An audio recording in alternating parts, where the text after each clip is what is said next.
안녕하세요. 인사를 많이 드리고 미안합니다. 인사 시간이 다 있을 것 같아요. 의식을 많이. 여기 앉는 게 좋을 것 같아요.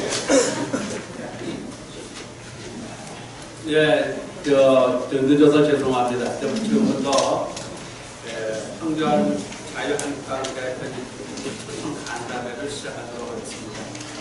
예, 참 어려울 때 무거운 짐을 지셨습니다. 저희들이 이 최대한도로 도와서 하실 수 있는 일, 지금 잘못되어 가고 있는 일, 이런 것을 바로 잡아가는데 큰 힘이 될 수 있도록 우리가 돕고 또 우리가 기도를 해줄 줄 믿습니다. 기도 부탁드립니다. 그러면 늦었으니까 빨리빨리 시작하도록 하겠습니다. 찬송 510장 같이 부르도록 하겠습니다. 순서지에 있습니다.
거룩하신 하나님 아버지, 은혜와 사랑을 감사드립니다. 지금도 살아계셔서 역사 세계를 다스리시고 섭리하시는 하나님, 하나님의 주권적인 은혜로 황교안 대표를 대한민국 제1야당 자유한국당의 대표로 세워주신 것을 감사드립니다. 전능하신 창조주 하나님께서 살아가는 종의 손을 잡아주시고 인간 이성을 뛰어넘는 하나님의 힘과 능력을 허락해 주옵소서. 하나님 아버지, 우리 대한민국은 지금 정치, 경제, 외교, 안보 등 모든 분야에서 풍전등화와 같은 위기를 맞고 있습니다. 개혁에 앞장서야 할 학자들과 지식인은 덩어리가 되었고, 패기와 열정으로 우리 사회의 기둥이 되어야 할 젊은이는 상실감에 빠져있는 이때에 하나님의 절대적인 간섭하심과 역사하심이 절박하게 필요합니다. 하나님께서 황교안 대표께 모세와 같은 탁월한 지도력을 주시고 다윗과 같은 용맹과 솔로몬과 같은 지혜를 주시옵소서. 여호와 이레, 여호와 니시, 여호와 샬롬의 하나님께서 도와주시고 붙들어 주옵소서. 대한민국을 바로 세우고 역사를 바로잡아 오늘 이렇게 혼란한 시대에 진정한 자유민주주의의 꽃을 피우고 국민이 행복하게 잘 살 수 있는 선진국 새 시대를 맞이하게 하옵소서. 오늘 저희들의 모임이 매우 유익하고 보람있는 친교의 시간이 되게 해 주옵소서. 예수님 이름으로 기도하옵나이다. 다음은 본회 총재이신 김범렬 장로님께서 한영 나와 있으시겠습니다.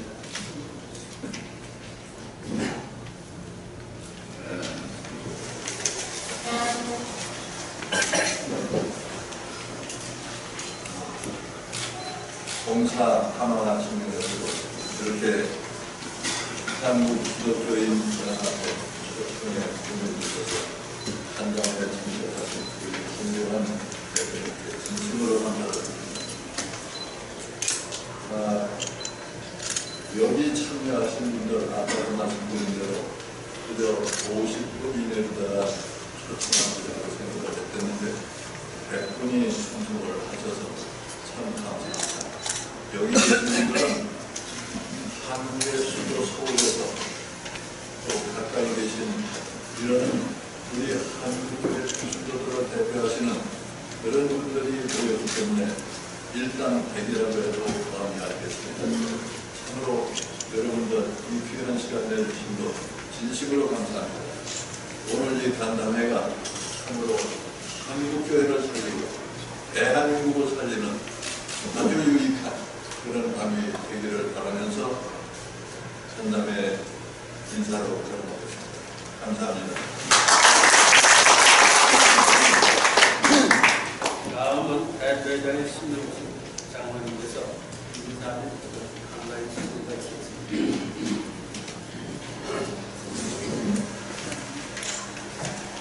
시간이 없어 긴 말씀을 드리지 않겠습니다. 이전에 우리 한기암 대표께서 오셔서 세미나를 해주시고 오늘 대표로서 대한민국의 앞날에 대해서 그리고 한국교회 문제에 대해서 그리고 우리가 궁금해하는 모든 것들을 우리가 질문서에 적었습니다. 아울러서 24통의 질문서가 들어왔었는데 약속한 그대로 요약해서 질문을 드리고자 합니다. 여기서는 개인 질문을 받지 않겠습니다. 오로지 정리된 것만 제가 여쭤보고 답변을 받는 그런 시간이 되겠습니다. 좀 우리 한경 대표께서 바쁘신 중에서 이렇게 오셔서 간단하게 요청하실 것을 감사드리면서 인사드리겠습니다. 감사합니다. 다음은 우리 자유한국당 황교안 대표님께서 간단한 인사 말씀 있으시겠습니다. 예, 안녕하십니까. 반갑습니다. 나오고 있습니다. 네. 이렇게 기도로 저를 응원해 주셔서 대단히 감사합니다. 안 가본 길을 가고 있습니다. 정치, 저는 처음 들어봤습니다. 어떻게 해야 할지 길을 잘 모를 때마다 기도하면서 길을 잊어가고 있습니다. 여러 소리들이 있습니다.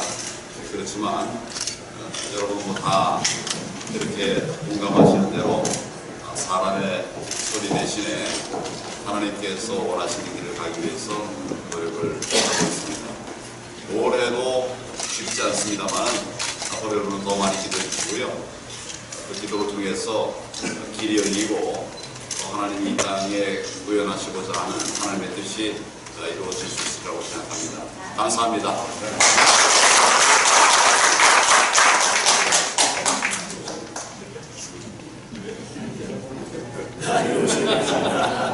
네, 이제는 질의응답 시간인데 아까 대표장님도 말씀드렸고 저도 사전에 말씀드렸지만 많은 분들이 해주셨습니다. 그분들께 추겨서 또 선거법에 또 민감한 건 다 빼버리고 걸리지 않기 위해서 부드럽게 아름답게 만들었습니다.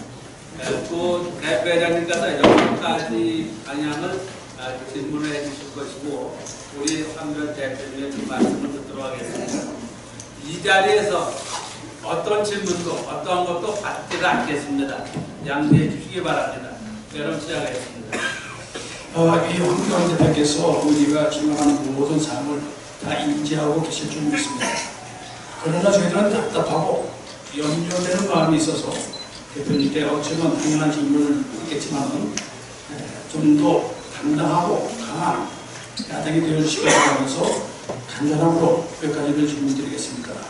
그리고 앞에 계신 참석자 여러분께서는 이해해 주실 것은 내가 낸 질문은 왜 없어? 물어보실 경우가 있겠습니다. 그러나 요약해서 준비됐으니까 잘 준비된 것을 우리 간주해서 말씀을 잘 들어주셨으면 좋겠습니다. 질문을 드리도록 하겠습니다. 한미 정상회담 후에 미국과의 동맹 관계가 매우 어려워진 현실인 것 같습니다. 어느 신문에서는 지금 같은 대통령 외교 컨트롤 타워는 과거에는 없었다고 지적하였습니다. 한국과 미국의 관계 개선과 외교 라인이 바르게 돌아가려면 자유한국당의 처방과 대책은 무엇입니까? 라고 여쭙고 싶습니다. 간단히 해주시면 나쁘실 것 같습니다. 이 질문을 하신 분은 누구신가요? 이 질문하신 분 누구신지 손 좀 들어주세요. 예. 한미 정상회담 후에 미국과의 동맹 관계를 매우 진행돼 저 뒤에 안 들리는데 마이크 없나요? 어느 시기에서는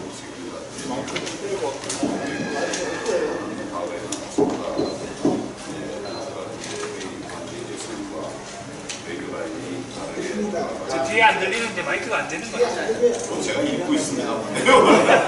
답을 말씀드리는 게 아니고요. 한미 관계 참 어렵죠. 지금 이제 다른 목표를 가지고 가고 있는 것 같습니다. 그러니까 길을 갖기가 쉽지 않죠. 미국도 인내하고 있는 것 같습니다. 한국과 미국의 관계 개선과 여론이 바르게 돌아가려면 제가 얼마 전까지 한국 주변에 있는 4강, 5강 대사를 좀 만났습니다. 미국에 가서 우리의 뜻을 전하는 방법도 강구를 하고 있는데 의회까지는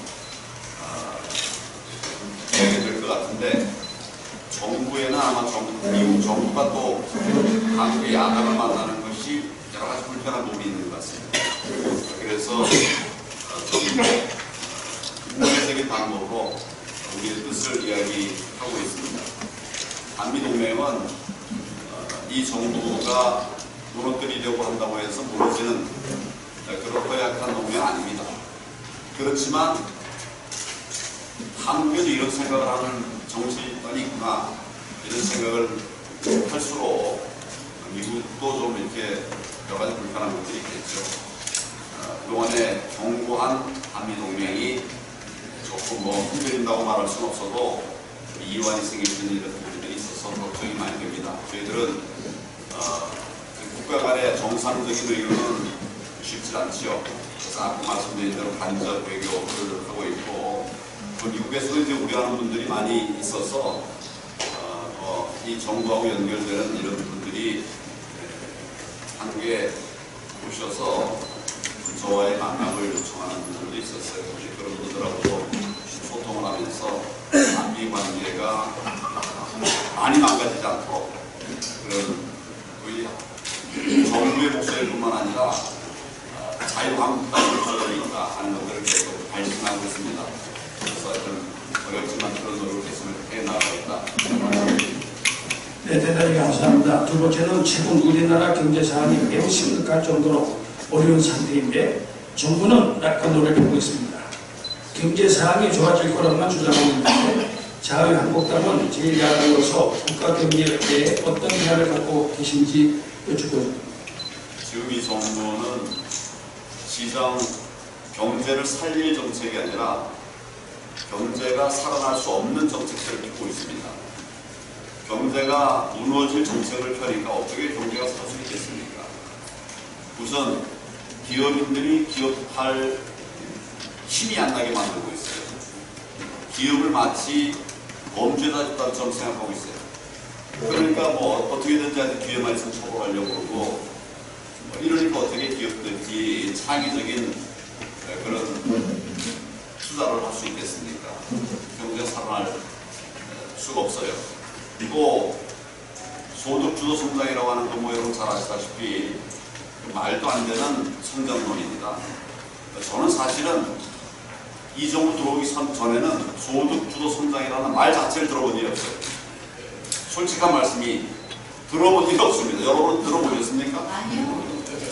어디 나와가지고 그래 이제 보니까 뭐 남미의 일부 국가에서 사회주의적 성향을 가지고 있는 이런 국가들에서 시행하다가 실패한 정책인데 그걸 어디서 새로운 이론이라고 갖고 와가지고 해보니까 시작하기도 전에 이제 우리 자유우파의 경제학자들이 보니까 이건 말도 안 되는 경제다, 말도 안 되는 경제 원리 성장론이다, 이렇게 지적을 하기 시작했거든요. 현재 이렇게 나타나는 결과를 보면 경제가 지금 어떻게 돼가고 있습니까? 내가 자꾸 폭망이라는 말을 쓰고 있는데 폭망하고 있어요. 일부 아직 유지되고 있는 이런 영역이 있습니다. 뭐 예를 들면 이제 중견기업이나 대기업 중에 어떤 영역, 대기업들도 지금 힘들어하는 데가 많이 있습니다.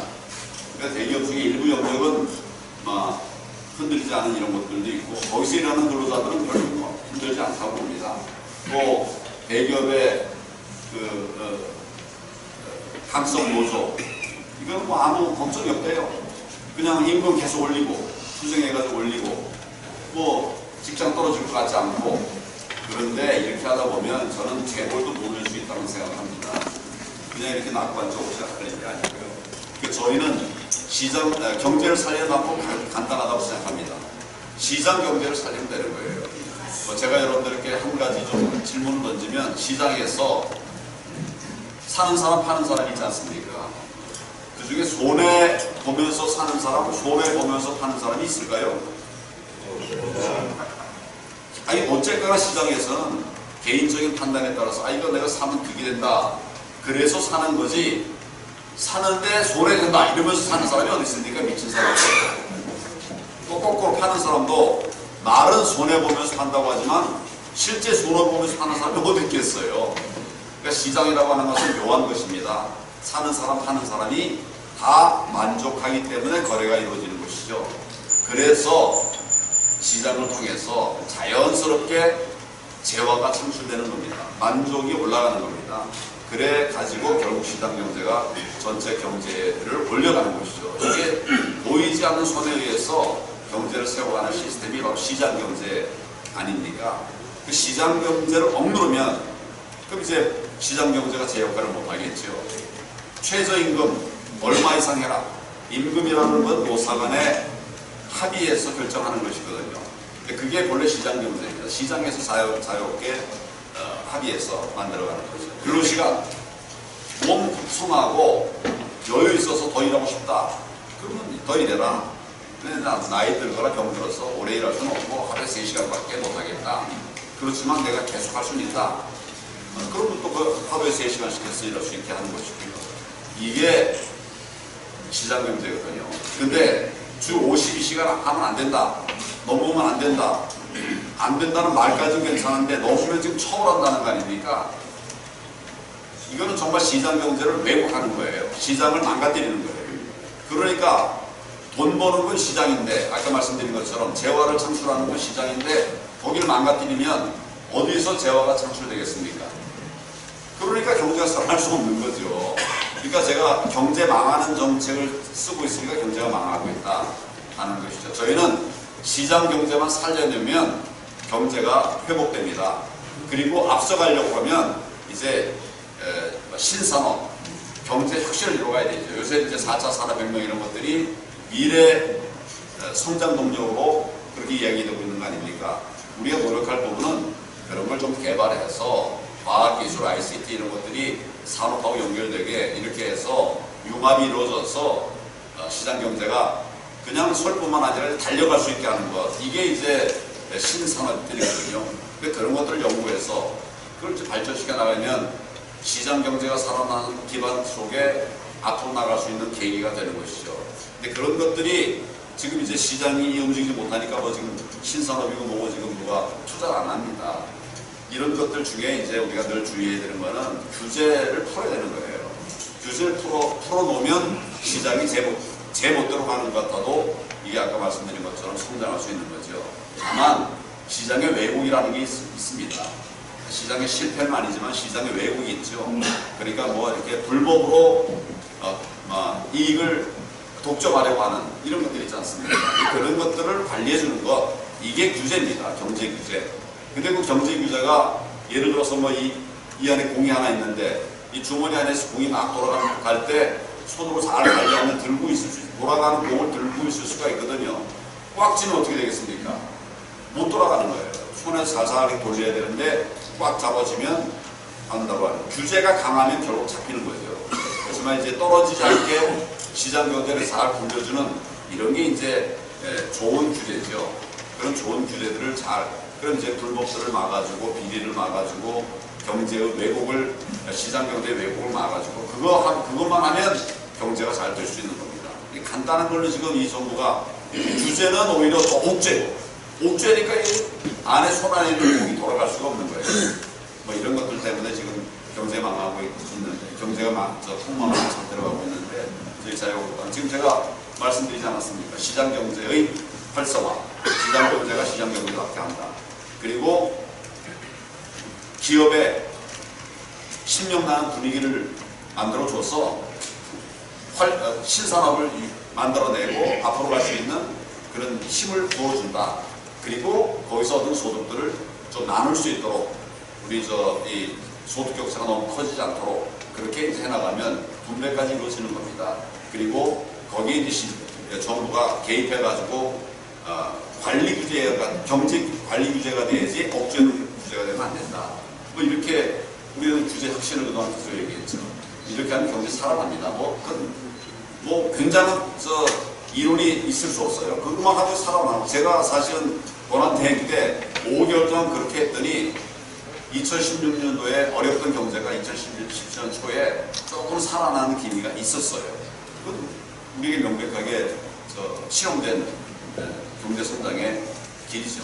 그 정도로 말씀드리겠습니다. 대단히 감사합니다. 세 번째로는 현재 우리나라는 망국의 지름길로 가고 있는 탈원정과 최저임금에 대하여 정부와 여당의 잘못된 정책에 대해 자유한국당은 바로잡을 대책과 정책은 무엇인지 좀 듣고 싶습니다. 최저임금은 사실은 80년대에 도입된 제도입니다. 이게 갑자기 생긴 제도는 아니에요. 그건 아시죠? 80년대에 처음 도입된 제도인데, 이게 왜냐면 아까 이제 제가 말씀드리지 않았습니까? 시장 경제가 왜곡될 때 그걸 좀 붙잡아주는 게 그 규제다, 좋은 규제다 이런 말씀드리지 않았습니까? 그래서 기업들도 기업의 수익을 올리려고 하는 그런 의혹들이 있죠. 그렇게만 하다 보니까 이제 임금을 가급적 안 올리는 이런 이제 문제가 생기게 된 겁니다. 그래서 그렇다 하더라도 최저임금은 이렇게 해서 인간다운 삶은 지켜주자. 이게 이제 최저임금제의 기본이거든요. 80년대에 생겼습니다. 근데 그 최저임금을 주는 건 누구냐? 기업 아닙니까? 최저임금이라도 주는 건 기업 아닙니까? 그러니까 기업들이 그 최저임금을 줄 수 있는 만큼만 올리자. 이게 이제 과거 정부의 기조였어요. 그러니까 올려줘서 이게 같이 나누는 거는 좋은데 그것 때문에 기업이 부담이 되면은 그럼 결국 오리, 알을 결국 빼버려가지고 오리가 죽으면 그다음부터 오리, 황금알을 낳는 오리가 역할을 못하는 거 아닙니까? 그래서 그런 정도의 규제, 그런 정도의 최저임금, 이런 범위 안에서 최저임금제를 도입한 겁니다. 그래서 초기에는 매년 한 1, 2% 이렇게 올렸어요. 이제 우리 경제가 좀 좋아지니까 우리 박근혜 정부와 그다음에 이명박 정부 시절에는 이게 한 4%, 5%, 많이 갈 때는 6%까지 올렸습니다. 매년. 그런데 물론 이제 기업들과 상의하면서 하는 거죠. 기업은 좀 과하다. 한 2%, 3% 정도면 괜찮겠다. 이런 얘기를 하고 또 이제 근로자들은 10%, 15% 올려달라고 그러고 그 절충점에서 이제 이렇게 한 것이 4%, 5%, 6%까지. 마지막에 이제 박근혜 정부 뒷부분에 가서는 7%까지도 올린 일이 있어요. 그러니까 대개 한 5, 6% 정도가 지금 우리가 감당할 수 있는 이런 수준이라고 보여지는데 이 정도 들어와서 이거를 2년 사이에 29.1% 올려버렸어요. 그러니까 어떻게 그 돈 내는 게 기업인데, 기업이라는 게 수익 중에서 임금을 주는 거 아닙니까? 근데 수익을 넘는 임금을 주라고 그러니까 견디지 못하는 거죠. 작년에 16.9% 올렸어요. 힘들다 하지만 그냥 버텨온 겁니다. 근데 금년도에도 10.9%가 이렇게 올렸어요. 이제 뭐 소위 속된 말로 곡소리가 나기 시작하는 거예요. 한 달이 힘들다고 그래요. 그래서 금년 가을이면 문 닫겠다고 하는 그 소상공인들이 많습니다. 이게 이제 결국은 잘못된 그 최저임금 제도인데, 그래서 저희 한국당은 최저임금 제도가 필요 없다, 그건 아닙니다. 같이 이제 상생하는 이런 경제구조를 만들려고 하면 최저임금 필요하다. 그렇지만 돈 벌어내는 기업들이 감내할 수 있는 수준의 최저임금, 이런 것을 해야 된다. 이게 저희들의 생각입니다. 그래서 적정한 최저임금. 그래서 이제 지난 2년 동안 너무 올렸으니까 뭐 사실은 이걸 거꾸로 돌리는 건 거의 불가능하니까 좀 당분간은 동결한다든지 이래서 몇 년 동안 이게 적정한 그런 상당히 최저임금 될 수 있도록, 그리고 그 사이에는 또 기업들이 특히 이제 소상공인들 자영업자가 어려우니까 이걸 이제 지원하고 보완함으로써 몇 년에 잘못된 왜곡을 좀 바로잡는 이런 정책들을 좀 해나가겠다. 그러니까 저희는 최저임금의 인상을 억제하는 것이 저희들의 정책입니다. 한 가지 말씀하신 게 이제 탈원전인데, 이 탈원전에 대해서는 하여튼 말하려고 하면 오늘 밤새야 되는 게 복잡하죠. 하여튼 간단하게 말씀드릴게요. 원전 없이 우리가 에너지를 공급받을 수 있으면 좋지요. 근데 우리나라에 에너지 나는 게 있습니까, 여러분? 석유 있습니까? 가스 있습니까? 에너지가 없잖아요. 그래서 우리가 개발한 에너지가 이제 뭡니까? 수력 발전소 아닙니까? 그리고 화력 발전소, 이런 것들이죠. 그런데 수력은 제한이 많고, 화력은 요새 미세먼지 이런 것들의 원인 중에 하나가 화력 발전 아닙니까? 석탄 원료로 쓰는 거. 그게 깨끗하고, 근데 수요는 점점 많아지고, 우리가 이제 산업 발전해 가니까 전력 수요가 굉장히 많아지고 있어요, 지금. 아마 세계에서 우리나라처럼 에너지 많이 쓰는 나라가 드물 겁니다. 우리가 아마 손꼽을 거예요. 1, 2위 아니면 2, 3위입니다. 그런데 우리 실제 나는 건 아무것도 없으니까. 그래서 깨끗하고, 그 다음에 많은 에너지를 만들어낼 수 있는 게 뭐냐? 그게 이제 원전이라는 거죠. 그래서 원전을 우리가 조사해 보면 한 27, 8%까지는 유지를 해야 우리가 여름에도 겨울에도 에너지 걱정 없이 지낼 수 있겠다. 이건 이제 우리 정부가 판단한 게 아니라 이 분야의 이제 전문가들이 판단한 거죠. 우리가 에너지가 많으면 안 써도 되겠지만, 에너지 아무것도 없으니까 할 수 없이 이제 대체 에너지로 이제 원전을 쓰는 건데, 그런데 문제가 뭐냐면 원전에 대한 불안감들이에요. 이 원전 사고 한번 나면 우리 이제 히로시마 원전 원고 이런 거 생각해가지고 다들 겁을 냈어요. 그러니까 이걸 이제 많은 이제 연구를 했죠. 근데 세계적으로 지금까지 70년대 이후에 이제 원전이 만들어지고 그랬는데, 원전 사고가 3건 있었습니다. 70년대 이후에.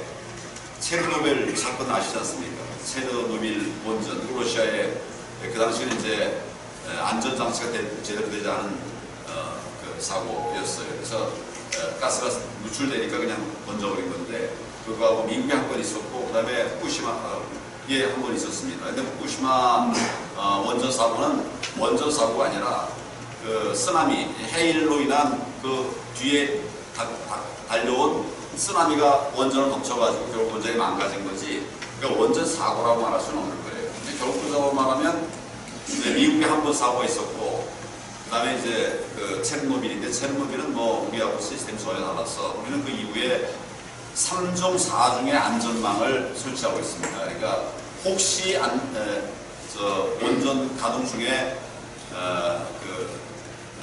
누출 현상이 생기면 밖으로 만약 이제 원자력이 나오면 그걸 막을 수 있는 2중 3중 4중의 방어막을 가지고 있어요. 도저히 뭡니까 원자력이 빠져나올 수 없는 안전한 거. 우리나라 한 번도 사고가 없었어요. 그래서 우리가 안전하고 깨끗하다고 하는 것이 그래서 나온 얘기입니다. 그런데 이 정부가 대책도 없이 그냥 무너뜨리는 거예요. 그러니까 원전 관련 산업들이 저 창원에 가면 두산중공업이 있는데 협력업체들이 285개가 있답니다. 그 다 문 닫게 생겼어요. 그 두산 자체가 흔들리고 있습니다. 정확한 분석도 없이 마구 그냥 이렇게 해가지고 그래놓고선 이제 해외에다가는 우리 원전을 팔겠다고 그러니까 우리는 안 한다고 하면서 해외에 팔겠다고 하니까 이미 계약이 체결됐던 그 나라들도 방향을 돌리고 있어요. 불란서나 이런 데로 돌리고 있어요. 이건 정말 말도 안 되는 정책인데 저희는 이 전문가들과 함께 이 탈원전의 문제점을 지적하고 또 현장 체험한 분들의 이야기도 같이 공유하면서 이 정부의 잘못된 그 탈원전 정책을 담론을 정해가지고 꼭 막아내겠다 그런 각오를 갖고 있습니다. 제가 이것을 좀 고민을 많이 했습니다. 그런데 어쩔 수 없이 요청해 보는데 해주시기 바라겠습니다. 한기현 대표 주의 인물들에 관해 당내에 있는 그 사람들이라는 발견이 있습니다. 참신하고 새로운 그리고 실제로 국민을 위하여 일할 인재들을 영입할 생각은 없으신지요? 그리고 박근혜 대통령에 대한 석방운동 어떤 생각을 갖고 계신지 여쭈고 싶습니다. 참신하고 새로운 인물 영입하고 싶지요. 여러분 좀 참신하고 또 여기 뭐라고 그러셨습니까? 새로운 인물 많이 추천해 주십시오.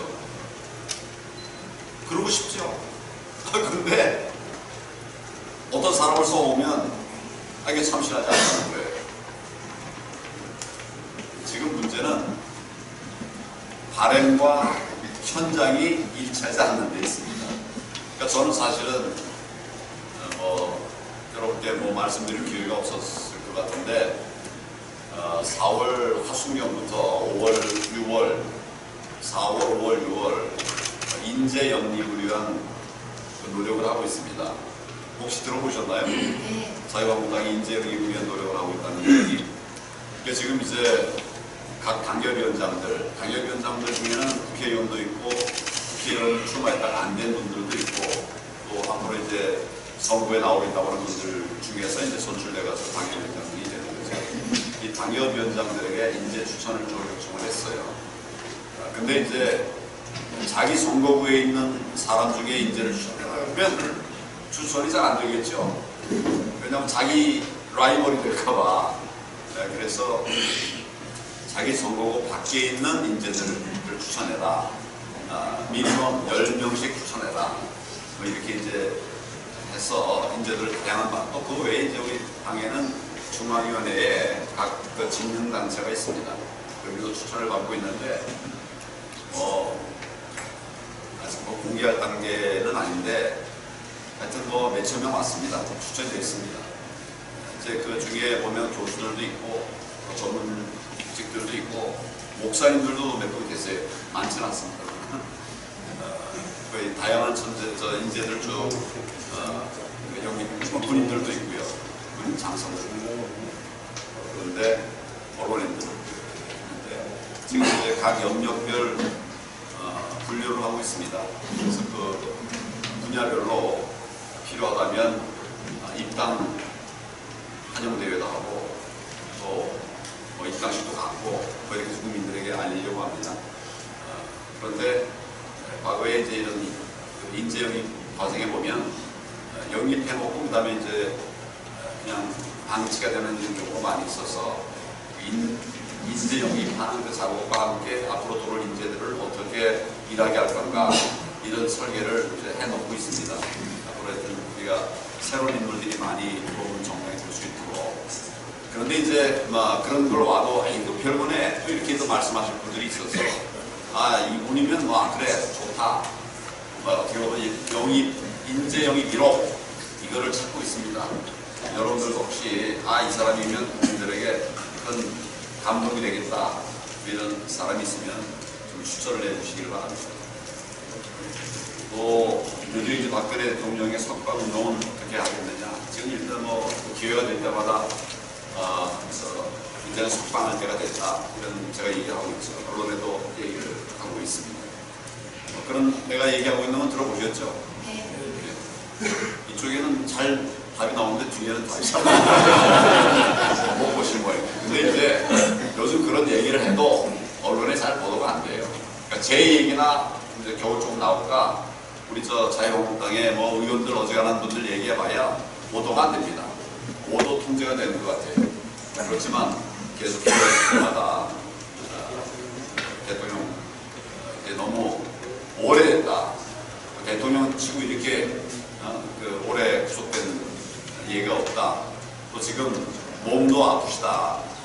그런 분 지금 나이도 뭐 사실 젊지 않지 않냐. 그래서 이제 석방될 수 있는 길들이 몇 가지가 있지 않습니까? 그런 촉구들을 하고 있습니다.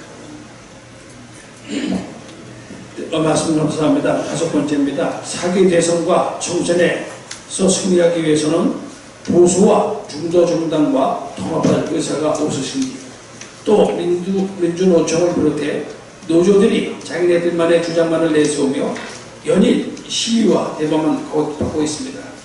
대한민국의 대기업들은 죽어가고 있는 실정입니다. 이런 시점에 자유한국당의 대책은 무엇인지 뵙고 싶습니다. 제가 한번 여러분들에게 의견 조심하겠습니다. 중도 정당이라는 게 어디를 말하는 거죠? 예를 들면 질문이 누가 하신 건가요? 그건 적어봤는데요. 예. 중도 정당이라고 하면 보수 쪽을 얘기하고 있습니다. 중도 정당이라고 하면 어느 당을 얘기하는 건가요? 당은 아닌데 그렇더라도 우리가 이제 보수? 네. 여기 중도 정당이라고 되어 있는데. 또 이제 소정당들이 있지 않습니까? 여기저기 뭐 예를 들어서 뭐 애국당이라든지 또 저런 대한애국당. 네. 한번 제가 한번 여쭤보겠습니다. 대한애국당이 중도 정당입니까?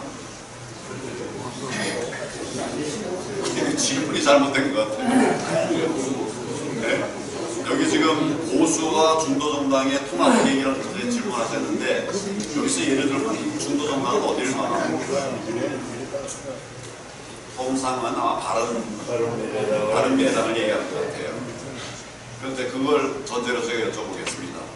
바른미래당과 통합해라. 한번 손으로 보십시오. 예, 감사합니다. 그 다음에 아이고 그냥 제가 농담 아니고요. 바른미래당과 통합해서는 안 된다. 손들어 보십시오. 이래요. 그런데 통합하라고 그래요. 근데 통합 안 하면 다음 대선에서 이길 수 있습니까? 통합 안 해도 이길 수 있다. 한번 손들어 보십시오. 이길 수 있죠. 잘하면. 그러면 통합 안 되면 못 이긴다. 손들어 보십시오. 통합 안 하면 못 이긴다고 하는데 더 많은 분들은 통합하지 마라. 이건 여러분들에게 지금 여쭤보니까 통합하지 말라는 분이 더 많았습니다. 근데 통합하지 않으면 못 이긴다. 이게 어쩌라는 말입니까? 자유한국당을 믿으십시오. 네. 자유한국당 이길 전략을 만들어서 반드시 이기고, 그리고 필요한 부분들 꼭 정리하겠습니다. 자유한국당을 믿으십시오.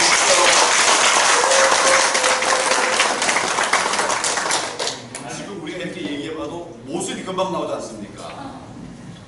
이 마음의 바람이 있지만 우리가 큰 그림을 가지고 그리로 가야 됩니다.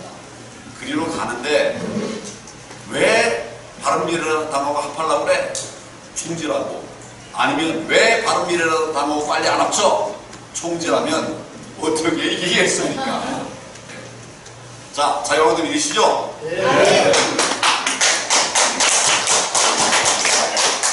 이거 자유한국당 얘기하면 안 되겠다. 아주 선거법 얘기를 하셨는데 이거 농담입니다. 네. 자유한국당 거론한 건 농담으로 칩시다. 네. 아니, 염려스러워서 사실 이거는 왜 썼냐면 보수는 4사람, 또는 1사람이 나왔어요. 그래서 염려가 돼서 좀 종합적으로 하시면 안 되겠나 염려스러운 마음으로 이렇게 적어놨습니다. 예, 그리고 여기 아까 저 민노총 말씀을 하셨는데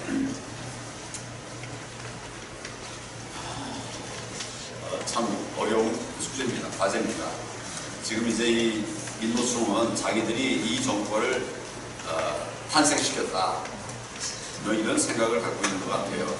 그래서 우리가 그 민주당을 집권 정당 되게 했으니까 이제 우리에게 우리가 요구하는 걸 해달라. 그래서 언론에 보면 청구서라는 말 하지 않습니까? 그러니까 민노총이 청구서를 내놓고 있어요. 그러니까 만약 그렇다면 뭐 같이 이제 초록이 동생이니까 불복을 해도 놔두고 뭐 그냥 전행을 막 해도 그냥 놔두고 사업장 가서 다른 근로자 일하고 있는 거 회사 압박해가지고 내게 줘라 이러고 불복 위력을 행사해도 그냥 놔두고 지금 현실은 그러고 있어요. 그래서 저희가 이 부분에 대해서 이거 문제 해결하기 쉽지 않습니다. 민노총 굉장히 거대한 세력입니다. 그리고 힘도 있고 돈도 있어요. 뭐 옛날에는 뭐 50만 명 이랬었는데 지금 뭐 본인들 말에 의하면 100만 명 당원이 많이 늘었답니다 요새. 그래서 매달 뭐 몇만 원씩 이렇게 그 회비를 냅니다. 회비인지 기금인지. 그러니까 엄청난 돈이 되는 거예요. 지금 다른 조직에 있는 게 없습니다. 근데 여기는 지금 이런 돈이 있는 그 노총이 되고 있어요. 그러니까 막 정말 힘들죠. 그렇지만 우리 자유한국당에서는 지금 이 정부는 아예 그냥 고치고 방정할 의지가 없는 것 같아요. 저희들이 불법을 찾아내서 공격을 하기 시작했습니다. 그리고 또 그걸 반드시 이루기 위한 고소 고발을 해도 수사가 안 이루어져요. 네. 그 수사 검찰 경찰이 해야 되는데 명백한 불법이 있다고 보고 이제 고소를 하고 해도 수사가 안 이루어지는 이런 상황이 되어 있습니다. 그래도 수사가 진행될 수밖에 없게, 그래서 결국은 쌍력을 받을 수밖에 없게, 그리고 이런 것들을 국민들에게 알려서 실상 지금 이제 많은 국민들이 민노총이 이렇게 만든다 이런 생각을 갖고 계시죠? 네. 많이 알리는 그런 노력들을 계속이 되기 때문에 국민들과 함께 이길 수밖에 없습니다. 저희는 할 수 있는 대로 최대한 법적인 테두리 안에서 모든 노력을 다하도록 하겠습니다. 답변을 다 잘해주셔서 감사합니다. 그런데 이거는 질문이 아니고 부탁입니다. 자유한국당에서 요즘 막말 파동이 심각한데 국민이 볼 때 점잖은 당의 이미지가 필요하고 또 필요합니다. 존경받는 인격의 당이 되었으면 한다고 생각하는데 대표님의 확고한 지도가 필요하다고 생각합니다.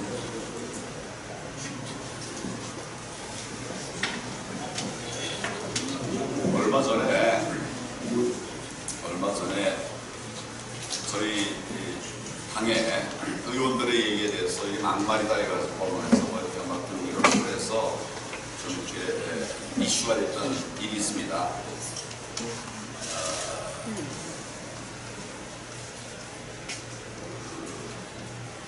그래서 제가 이제 대전 현충 6월 6일 날 대전 현충원에 가서 또 질문들 나오고 막 그래요. 근데 서너 건이 이제 동시에 걸려 있었어요.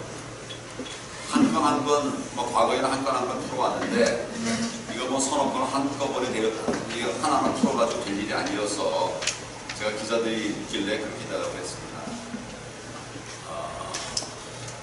제가 당 대표로서 당을 지휘를 잘못해서 이런 국민들에게 심려를 끼치는 그런 발언들도 나오고 한 점에 대해서 정말 소모하게 생각한다. 내가 당 대표로서 책임을 지겠다.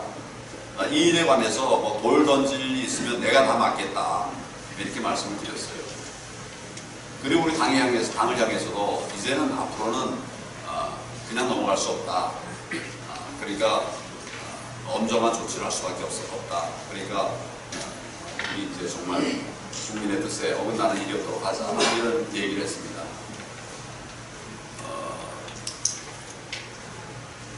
제가 이제 그렇게 얘기를 했더니 우리 당 안에서는 뭐 이렇게 이제 뭐 한두 분이 말을 못하게 한다. 이렇게 오해를 하고 있어요. 이게 말 못하게 하는 겁니까? 그러니까 바른 말을 알아보는 거죠. 근데 그런 말을 하는 분이 그걸 이제 언론에서는 그냥 막 또 뻥튀기 해가지고 황교안이 입 막고 있다고. 그러려면 제가 입을 막고 있어야죠. 저는 계속 얘기를 하고 있지 않습니까? 제가 말하는 거는 공격을 해라. 그런데 국민들의 마음에 상처를 줄 수 있는 이런 표현을 쓰지 마라. 그렇게 할 수 있거든요. 그래서 저는 그렇게 얘기를 하고 있어요. 어떤 분들은 왜 말을 하지 않냐?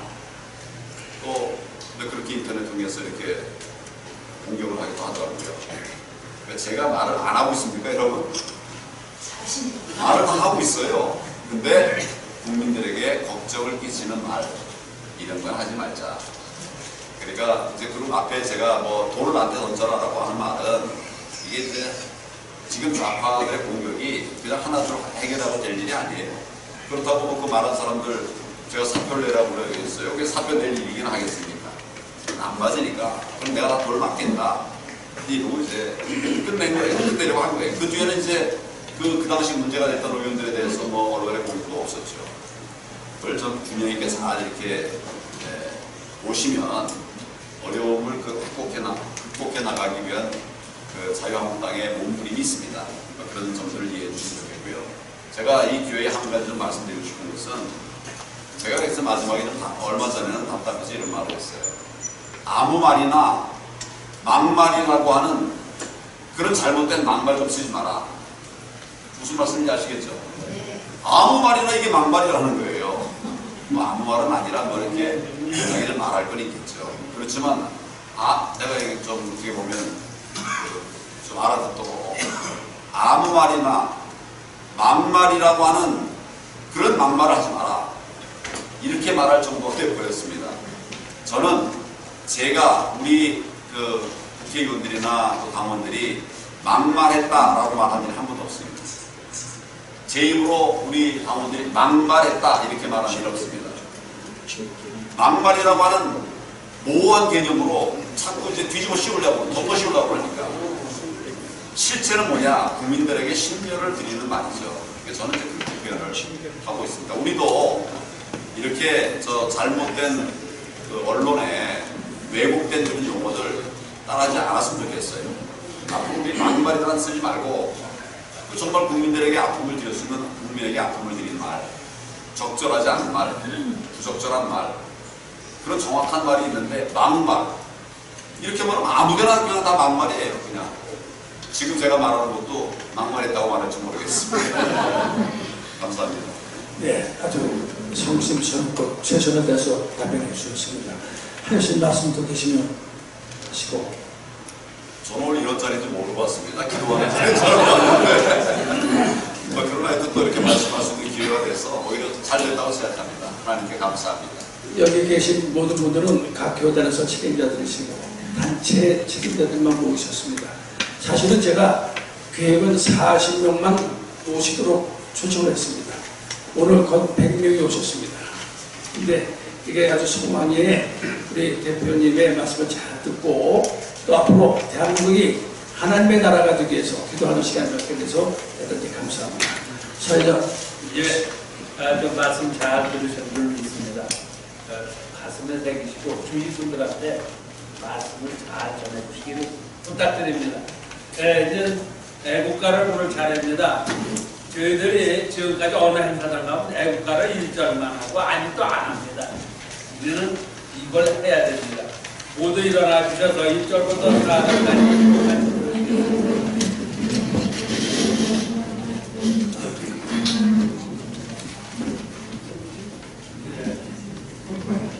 부르시겠습니다.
주시기 바랍니다. 네, 기도는 우리나라의 군대에 사태 축하하는 하는데 막길이 막혀서 보고 있습니다. 대신에 미국 국민의당의 원승달 장로님께서 해주시겠습니다.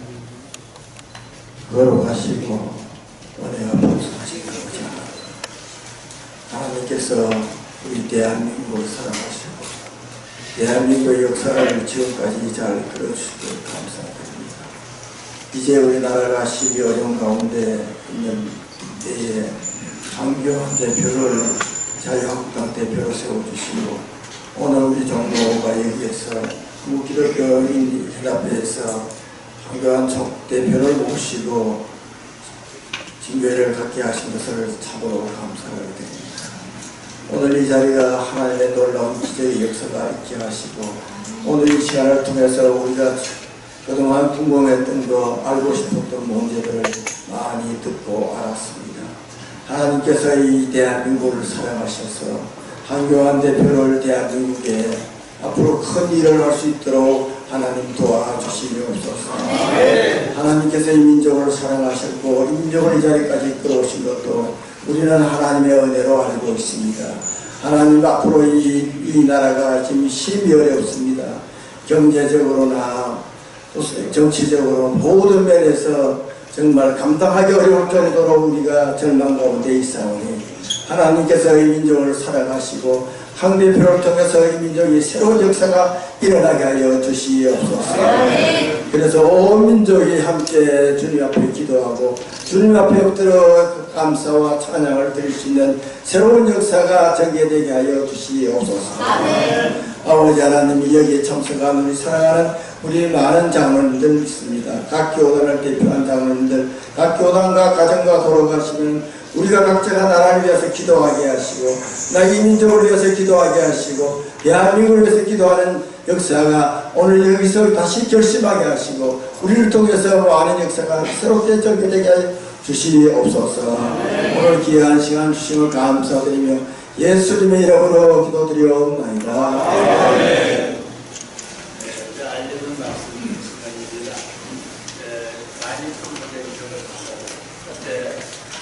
간담회를 나눌 수 있게 하여 주신 하나님 아버지께 진심으로 감사를 드립니다.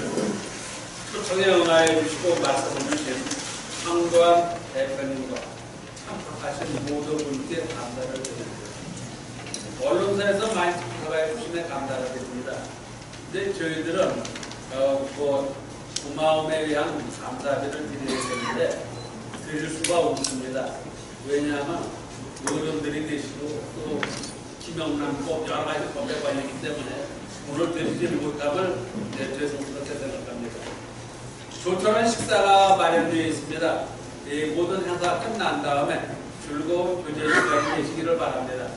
오늘 저녁은 우리 총대님이신 김봉별 장로님께서 제공해 주셨습니다. 주차권은 카운터역에 차량 번호를 기재해 주시면 그냥 나가실 수가 있습니다. 단체 사진을 촬영하신 후 대표님과 개인 촬영이 있겠습니다. 순서대로 차례차례 말씀을 하지 마십시오. 여기 있는 분이 다 한다면 1분만 해도 100분이 됩니다. 그러니까 그 사진 촬영만 금방금방 하도록 하겠습니다. 또 하나 이 한국교회 원로 장로회 총연합회에서 방문 말씀드립니다. 6월 24일 오전 10시 30분에 정의경 자유한국당 대변인을 모시고 6.25 3기 행사를 한다고 합니다. 이 연합회 건물 3층에서 있으니까 기도하시고 참석하시고 참석합니다. 광고를 더 마치겠습니다. 지금 그럼 단체 사진은 어떻게 사진다? 여기 다 나와 찍을 수 있나? 2만 원은 어떻게 나와? 앞에서